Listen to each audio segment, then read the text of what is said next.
horrific crimes committed by Epstein and Maxwell. The abuse these survivors endured is both heartbreaking and sickening.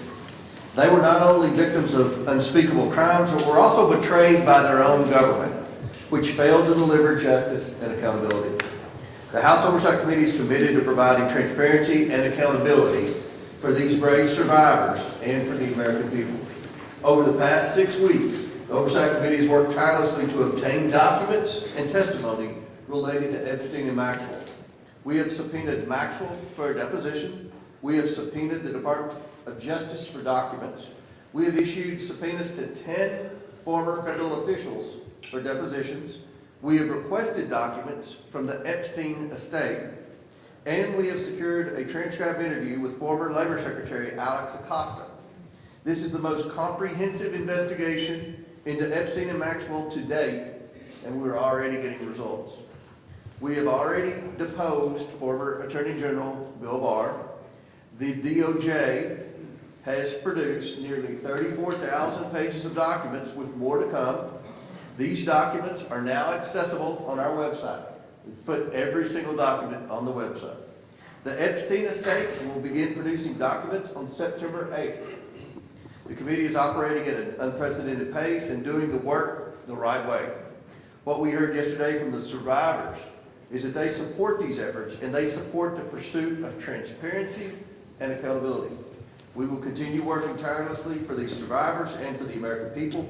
I want to thank Speaker Johnson and his leadership team for giving us all the tools we need to get all the information that the American people want and that the survivors deserve to be able to finally give them some accountability. And I want to thank the Trump administration for working with us and turning over 34,000 documents so far.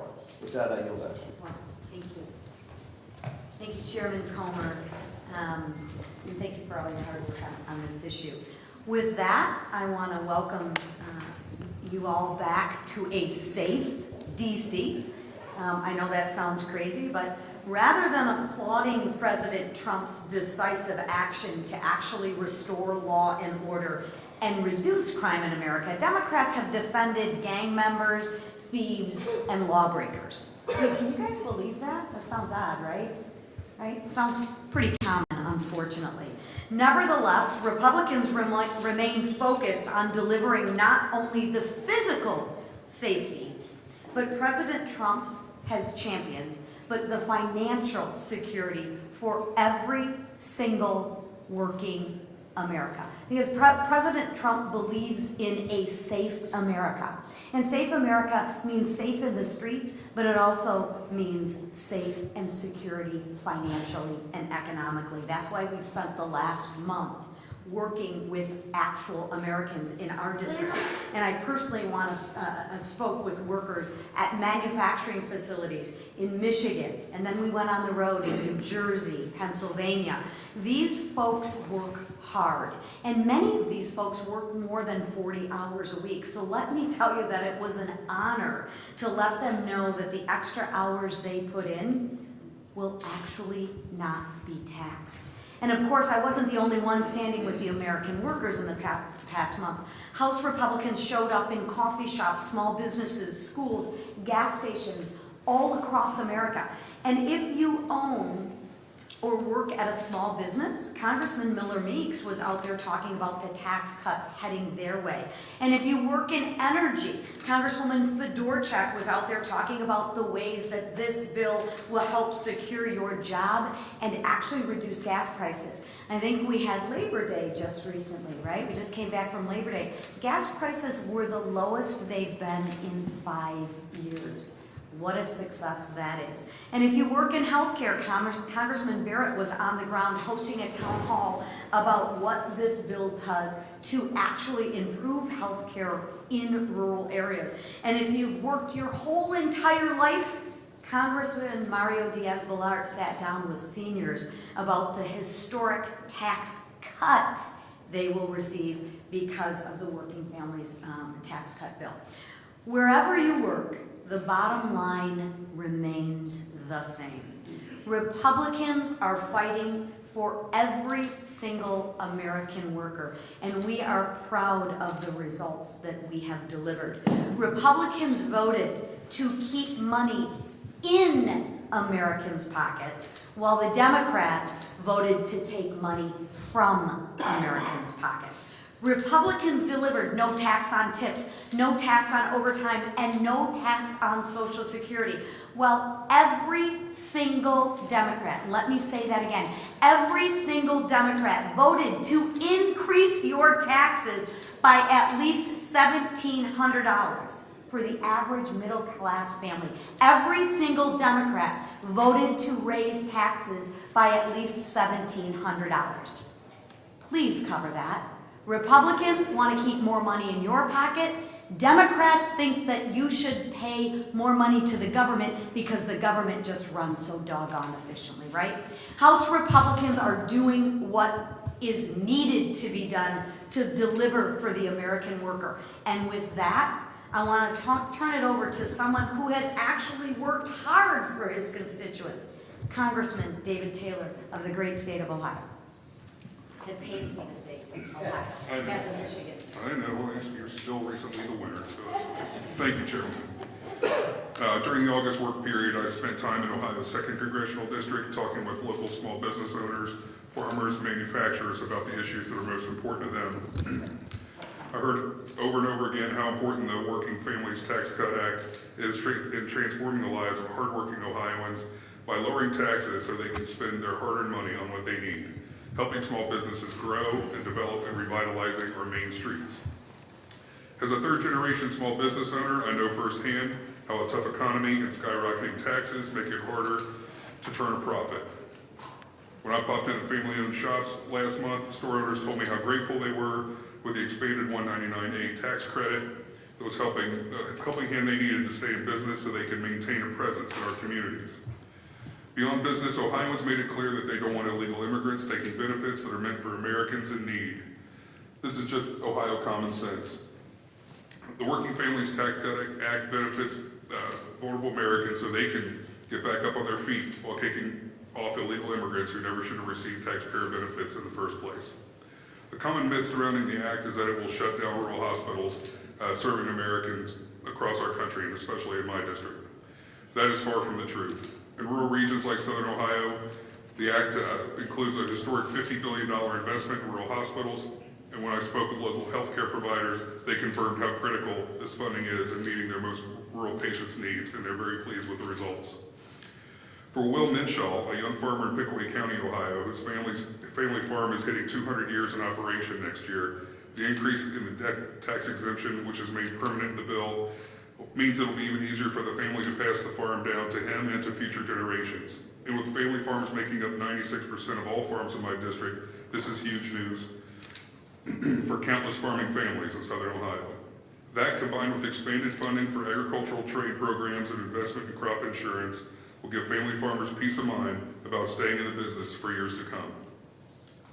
I was also proud to see provisions of my USA Car Act, which co-sponsored with Senator Marino, included in the act. It will create a deduction of interest on purchase of American-made cars on your car loan.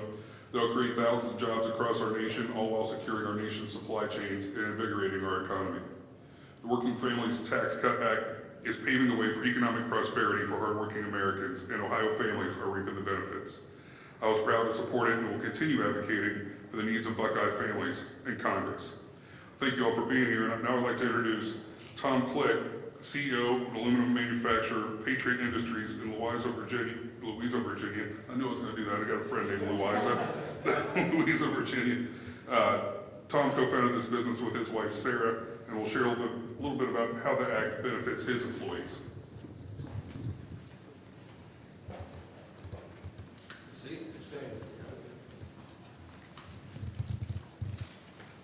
Good morning, everyone. My name is Tom Click, and in 2010, my wife Sarah and I founded Patriot Industries. We're proud to be one of a growing number of American companies investing in U.S. manufacturing and bringing jobs back to our community. Like most family businesses, we started small with only 1,000 square feet of space and a used pipe thrower that I purchased on eBay. Navigating the complicated tax code always seemed like to be a continual challenge, until in 2012 when I faced a serious health crisis, and there were moments when we didn't know if the business would survive. But thanks to the strength and dedication of our incredible work family, we pulled through, I recovered, and today Patriot has 3 factories in the USA, 140,000 square feet of space with advanced manufacturing equipment, and employs nearly 100 hardworking team members. I'm here today to say thank you to congressional leadership and to President Trump for permanently locking in tax policies which are already having a positive impact, not just on our family business, but on our employees and their families. Locking in the 20% small business deduction, restoring full equipment expensing, and protecting our family from the nightmare of the death tax, or as I call it, the survivor's tax, because that's who the burden ultimately falls on, are big wins for small businesses like ours. But most importantly, the One Big Beautiful Bill benefits our employees through lower tax rates, a larger child tax credit, and a doubled standard deduction, giving our hardworking team members more take-home pay for day-to-day necessities like groceries and helping them build a better future for their families.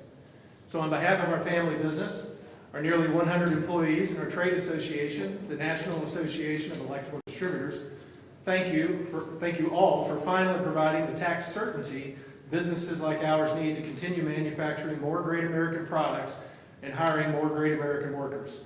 Thank you, may God bless you, and may God bless America.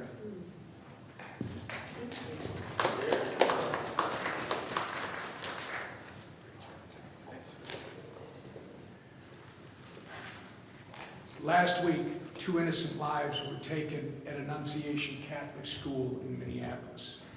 As a Minnesotan, a father, and Catholic, words cannot begin to describe the amount of heartbreak and anger we feel over this unspeakable act of evil.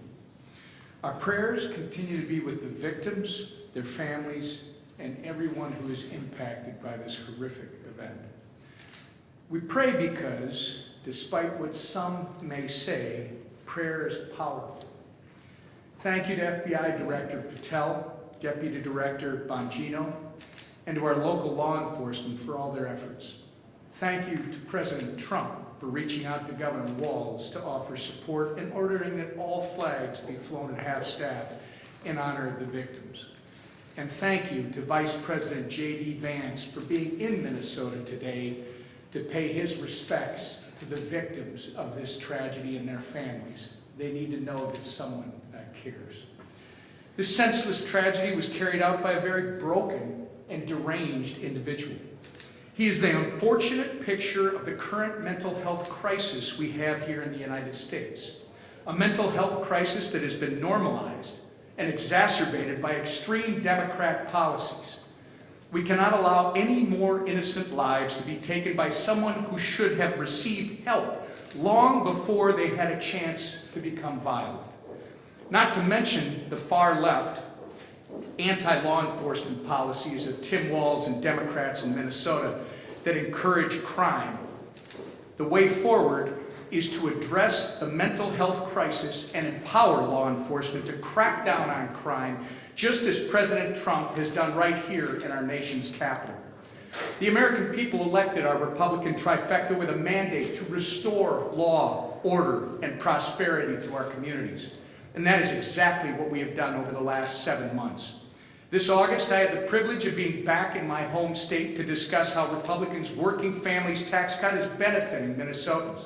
It was an honor to host several Trump administration officials, including Labor Secretary Lori Chavez DeRemer, Environmental Protection Agency Administrator Lee Zeldin, and Federal Transit Administration Administrator Mark Molinaro, who all helped highlight the ways this once-in-a-generation piece of legislation improves the lives of so many.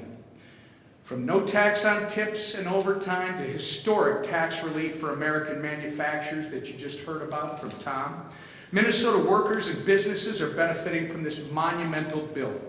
While in my district, I got to visit New Flyer's bus manufacturing plant alongside FTA Administrator Molinaro, American manufacturers like New Flyer can expect a major boost thanks to provisions like full expensing and bonus depreciation. With 12% of employment in Minnesota being in the manufacturing sector, hundreds of thousands of Minnesotan workers stand to benefit. The Republican trifecta's working families tax cut unleashes growth and opportunity like never before, and we're just getting started. With that, I turn it over to our great leader, Steve Scalise. Thank you, Whip, and our prayers are with you and the people of Minnesota for that tragic shooting. And as we come back to D.C., it is encouraging to see a much safer nation's capital. And it is clearly the result of the work of President Trump, who said early off he was going to make America safe again. And you don't just do it through words, you do it through actions. And those actions have been significant. Those actions are noticeable when you go around the district, when you talk to people here in D.C. who can feel the presence of those National Guard troops. I want to thank all the states who have sent National Guard troops. Proud that my home state, the Speaker's home state of Louisiana, is one of those who have sent over 100 of our Louisiana National Guard to be a part of helping making our nation's capital safe. And we're going to continue to take steps to do things here in Congress to address some of the other problems in our nation's capital. Worked closely, in fact, spoke with President Trump just a few days ago about some of the actions Congress needs to take to address the things that D.C. has done, self-inflicted wounds, so to speak, that they have passed through the council to make it easier for hardened criminals to walk free, even if they get arrested. Carjackings, you could carjack somebody at gunpoint, and frankly, a lot of the people who commit some of those violent crimes are younger people under 25. You could be 23 years old and walk out the next day if you get caught without serving any time in jail. And I think a lot of people are outraged by that, but it's ordinances on the books in D.C. that lead to that. It's soft on crime judges because of a weak judicial nominating commission that is stacked with far leftists who are themselves soft on crime, and because of that you get judges that are soft on crime, and all that does is creates more victims, senseless, needless victims of crime that shouldn't be if you only had better ordinances. And so our oversight committee is going to be going to work next week passing a package of bills to address a lot of those problems that DC created, to fix it so that criminals can't just walk free. If they want to go commit tough crimes, they'll have to do the time for what they do on the streets. And I think that's a good thing, that we're going to be addressing that problem even more than what President Trump's already done. You can look at what the Oversight Committee has already done over the break. While a lot of people were home, a lot of Oversight Committee members were here getting that testimony that Chairman Comer talked about from those victims of the horrors of Epstein. And we're going to continue through the rule today, have a vote to force a lot of that information to be made public, to support the subpoenas that the committee's doing, to go even further than others want to go at getting that information out to the public, including going after the estate of Jeffrey Epstein, something others have refused to do. So we're not done, but it's going to be an important vote today on the House floor to show our support there. And then, of course, we are going to continue to talk about all the things that we passed just in these first 6 months. And obviously, there's a lot more we want to do. There's a lot more we're doing just this week. Some great energy production bills, energy and water appropriations bill. Appropriators are having negotiations to try to get a resolution on the proper funding of government. All of that is still going on. But it's important when you go around the country and hear stories like we heard today of people that are now starting to make more investment in America because we stabilized the tax code. We prevented a massive tax increase on families all across this nation by passing the One Big Beautiful Bill. We modernize America's air traffic control system. We secure our border. We open up more energy production. All of the things that are going to help families have more money in their pockets, overtime workers.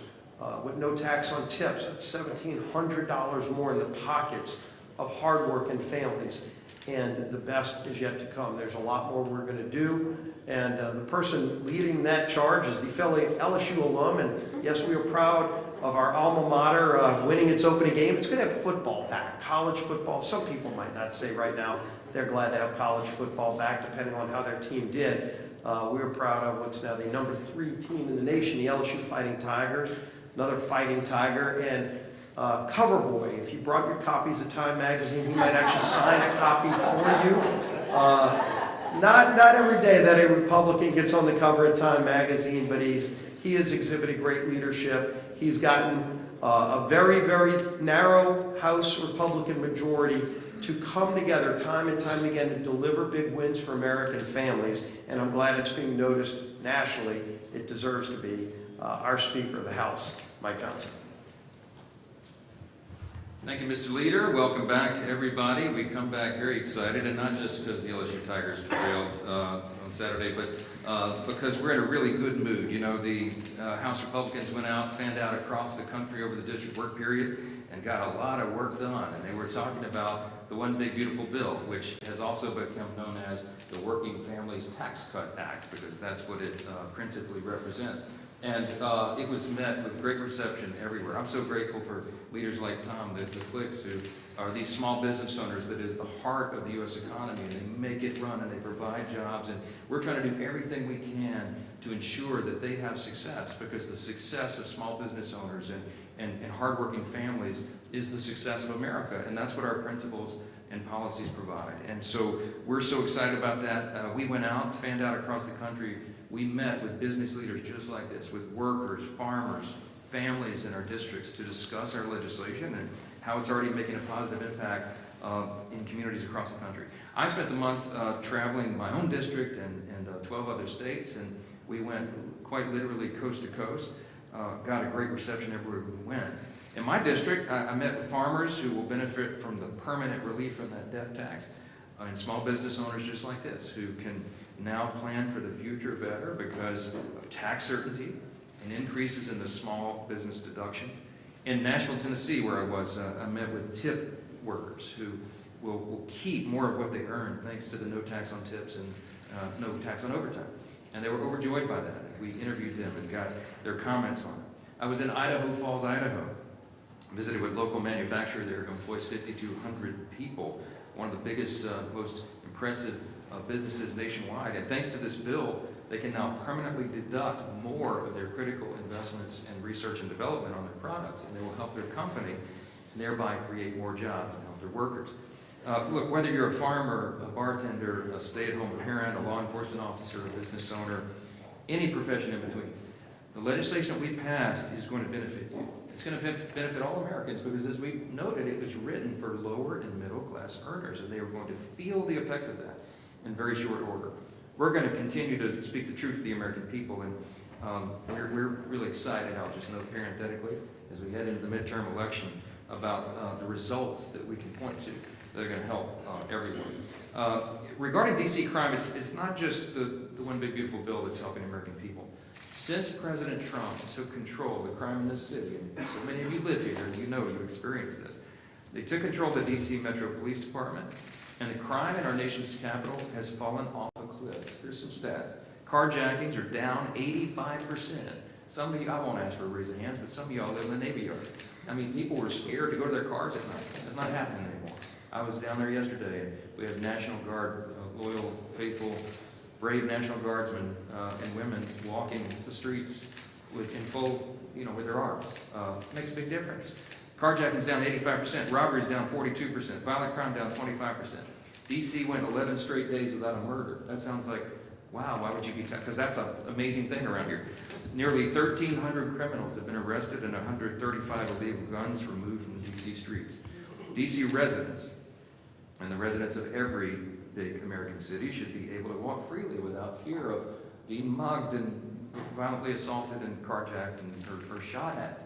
I mean, this is common sense, and it's clear this action is needed. 81% of the people in this country believe crime is a major problem in large American cities. We ought to do something about it. We're the team that will. President Trump is clearly listening. His efforts have been so effective here in D.C. that Mayor Bowser, who is a Democrat, as you know, signed an executive order just yesterday, welcoming federal law enforcement in D.C. indefinitely, okay? I hope my Democrat colleagues here will wake up and realize that crime is not a partisan issue. It can't be. Violent criminals don't know if you're a Democrat or a Republican before they put a gun to the back of your head and demand you give up your keys. We can't stand for that. And the Democrats should set aside their pride and stop defending violent criminals, which is amazingly what so many of them are doing right now, and work with the Trump administration to put the safety of the American people first. Regarding government funding, just very quickly, you've heard Leader Scalise address this. House Republicans are continuing the FY26 appropriations process in our efforts to responsibly fund the government while also cutting spending. Why? Because, my friends, we have a $37 trillion federal debt. Now, remember, we cut $1.6 trillion in the big, beautiful bill, and that was a huge leap forward because it's the largest amount of savings ever achieved by any legislative body in the history of mankind. But it's not enough. We have to continue to spend more responsibly. This week, we'll bring up the energy and water appropriations bill to the floor, and Chairman Cole is diligently working to get all 12 of the appropriations bills out of his committee. As we always are, the House Republicans are committed to keeping the government open. And unfortunately, it seems like not all the Democrats agree with that, and they're beginning to apply their government shutdown pressure. But I want you to remember one thing. All but one House Democrat voted to shut down the government in March. And we expect, sadly, that may happen again. That will be their inclination. If the government shuts down, it'll be because congressional Democrats rejected common sense solutions to fund the government and instead caved to their far left base. But I'm going to say this. I mean, look, I mean this sincerely. If Democrats are willing to work with us and think responsibly about how we can spend less than we did last year, then we are all open to that. Our nation is saddled with that debt, and we've got to figure this out. Last thing I'll note, and we'll go to questions. I just got a comment on Governor Newsom and his anti-Christian rhetoric, anti-religious rhetoric.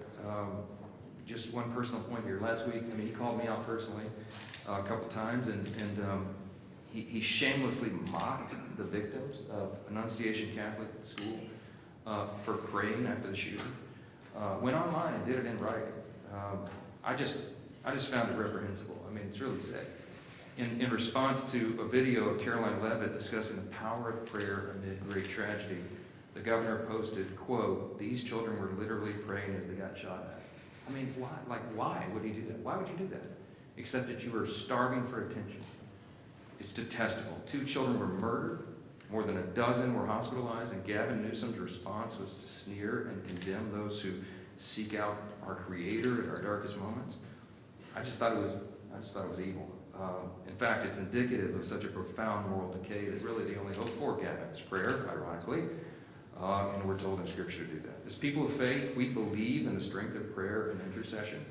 It's foundational to who we are as believers, and by the way, who we are as Americans. It's woven into the fabric of our country, our deep Judeo-Christian heritage, and it's something that we represent. And as the leader of the state with the largest Christian population in America, I will keep Governor Newsom and also the people of California in my prayers, and I think he ought to be called out, and anybody who does that should be called out for it. With that, take a few questions.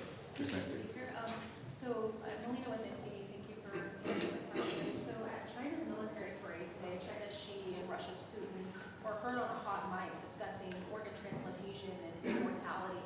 We know that China has continuously harvested organs by prisoners of conscience. What's your initial reaction to them being heard discussing such a thing, and how you all in the House are lobbying the Senate to pass the Stop Forced Organ Harvesting Act? Yeah, I will tell you that we've heard some horrific stories of these organ transplants and all of this in China, but they take it from unwilling donors, okay, to put it mildly. And the fact that they were caught on a hot mic, the first I've heard of that, is very telling. It tells you where their worldview is in contrast to ours. Speaking of evil, we've heard of terrible stories. I've heard terrible stories of the Uyghurs, for example, this persecuted religious minority that they were using to harvest organs from. I mean, look, I've not seen the evidence of that, but if the leaders are talking about it, it should alarm us. The United States, we're going to stand for morality and ethics, and we're going to stand against that. There's legislation, as you know, that would address it, and we might need to put that at the top of the priority list if that's what's happening. So that's news to me. Yes, sir. Hi, Speaker Johnson. Thank you for your question, for answering my question. So, Trump administration officials held a workshop today with members of your party on messaging ahead of the midterms. Who, in your eyes, is in charge of winning the midterms? Is it the White House? Is it the Speaker? The conference voice? Yeah, it's the Speaker. No, I saw somewhere that I was running through and I saw Fox News or something said, curious the Speaker wasn't at the meeting this morning. Can I tell you why, since you just asked? My youngest son, Will, made the starting wide receiver position at his local school here for the freshman team. And at a big practice on Saturday with quarterbacks and wide receivers, he fell and broke his collarbone. So I had to take my son to school this morning and get him situated because he's hobbling around with a thing. And he's heartbroken because we just started the season and I'm heartbroken as well. That's why I missed it. I texted James Blair and Caroline Levitt and with a laugh emoji and said, now the scandal is I'm not with you to discuss our strategy. The Speaker's clearly in charge of this. The Speaker works around the clock. I'm talking about myself in the third person here. The Speaker travels all around the country to help us expand our majority. Right. And we have a strategy that we're working on. Richard Hudson, also NRCC chair, is doing an extraordinary job. So he and I are in a partnership with this, with all the leaders and all the members.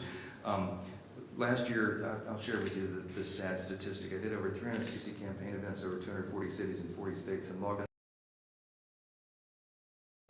I'm doing it again. I'm on that same track. So clearly I am hands-on every day that we're not in session and I'm not in my district working. I'm on the road doing this. So we're closely coordinated with the White House, and that's the beauty of it, because the political team in the White House, the president himself, he and I spoke about this most recently last night at about 11:45 p.m.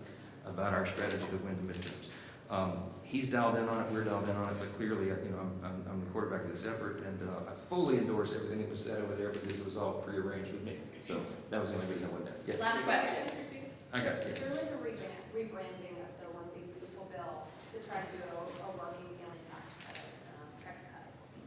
Is that a sign that you guys are losing the messaging more to Democrats? The polling is not doing well for you guys, particularly across multiple different polls. What more do Republicans have to do to actually sell this? Yeah, it's not a rebranding, and what we have to do to sell it is tell the truth, and that's the beauty of it, okay? So I'm not surprised that some of the early polling was less than favorable in some areas of the country because there has been a full-on strategy by, frankly, the mainstream media and the Democrats, of course, to try to misrepresent what's in the bill. If you look at the polls of all the individual provisions of the bill, they're wildly popular. I mean, we did things, there were 80-20 issues in the legislation, and it's going to help everybody. So it's not a rebranding. What we encourage everybody to do during the August district work period is go into their districts, do town halls, business roundtables, meet with everybody, constituents, and just take the time to explain what's in it. Because in almost every scenario, literally like 99% of the time, when you explain what's in it, light bulbs go off and people start standing and applauding because they know it's going to help them. Now here's the other benefit of that. The reason we put it on such an aggressive timetable, which some of the people in this room didn't believe we'd get it done, the reason we had to get it done by the summer is because we wanted everybody to feel the actual effects of this extraordinary legislation before they vote in the midterms. We made a mistake in the first Trump administration. In hindsight, we got the Tax Cuts and Jobs Act done, our reconciliation package then, but we didn't get it done until December. And so people didn't feel the effects before they voted in the midterm, and we lost our majority. We are not going to make that mistake again. So the reason we put this on such an aggressive timetable was to get it done, get it signed into law, get it enacted. The relief is already being felt, as you're testified to today, and it will be felt in great effect by everyone when they go vote. So that huge demographic shift that we saw in 2024 in the election, we will hold those new demographics, new people who came in the party, because we have demonstrated for them they made the right decision. While Democrats are flailing and about to elect an actual Marxist to be the mayor of America's largest city and formerly the cradle of capitalism, we are out talking about common sense solutions for the pocketbooks of moms and dads and hardworking families everywhere. And they're going to feel that, and they're going to reward us for it. That's one of the Speaker, thank you so much. The NDAA, pro-life provisions, transgender surgeries, is that still a red line for the Republican Party? And then also, Democrats are considering midterm conventions. Is this something that Republicans are considering as well? I'll address the NDAA first, and then that. Yeah, I mean, I don't expect there's going to be poison pills that the NDAA has been worked towards as a bipartisan measure, which it traditionally has been, and I think leaders on both sides are committed to that. With regard to the convention, I'm all in and excited, and I'm glad you asked about it. The president called me when I was on the road maybe a week ago, or whenever this made news on the morning. It was like 6:30 in the morning where I was out west, and he was here, and he said, Mike, I got a great idea. And I said, what's that? How about a midterm convention. Don't intend to do it in this voice, but the midterm convention. And I was like, that's genius. He said, it's never been done before. That's right, and that would be such a great rallying point for us in the fall, right before the election, to lead up to that, to the momentum that we have so much to sell and talk about and celebrate. And of course, he loves a big show. So he and I both agreed, and he was going to call Leader Thune, and of course our new chair, the RNC, because they get to put on the show. And so I think everybody's on board, because when I was packing my bag to leave that hotel room, about 13 minutes after I hung up the phone with him, Fox News and the Chiron said, breaking news, President calls for midterm convention. So I think that's a done deal now. So I'm really excited about it. I can't wait. We have so much to celebrate, and it will be hilarious if the Democrats try to do the same. Because if they're going to put on display what they did at their little workshop a couple weeks ago, bring it, okay?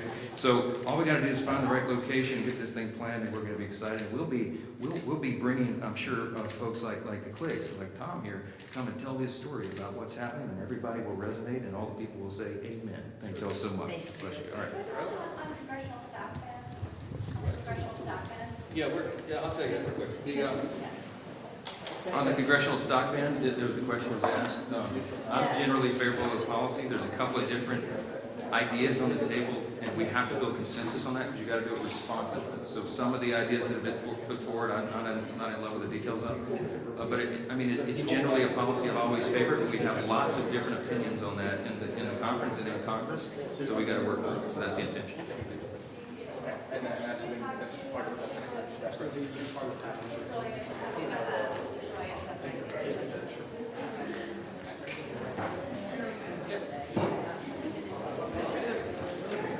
On the discharge petition, do you think that the oversight investigation and the resolution within the rule on continuing that will be enough